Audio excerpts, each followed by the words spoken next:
orqali oiladagi turli muammoli vaziyat va oiladagi muammoli vaziyat bo'lgandan keyin jamiyatdan keyin yurtda rivojiga ozgina bo'lsa ham hissasini qo'shadi.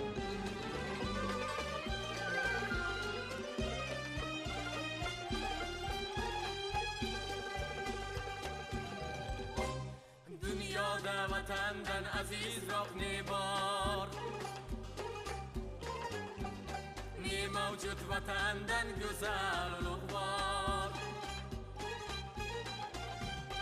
Vatandir hayotning ko'rki gultoshi.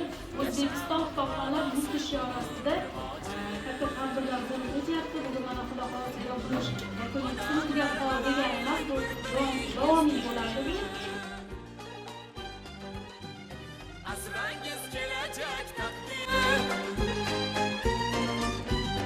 yurakdan o'zini halol etmasi bilan vatanga bo'lgan harbiy qasamyodini sidqidan bajarib kelayotgan Islom Karimovning ayoli bo'ladi. Ammo harbiy ayollarga men oson demayman. Hech qachon oson bo'lmagan, nimagaki bularning xo'jayinlar, yarmiylar ko'proq davlat xizmatida bo'ladi. Har doim hattoki bolalari ham vaqtida ko'rishmaydigan holatlar bo'ladi. Yana o'sha sohada yurgan ayollarimiz, singillarimiz, opalarimiz hammanglarga omad tilayman. Sog' bo'linglar, kasal bo'lmanglar, hech qachon farzandlar rohatini ko'ringlar. Mana motivatsiya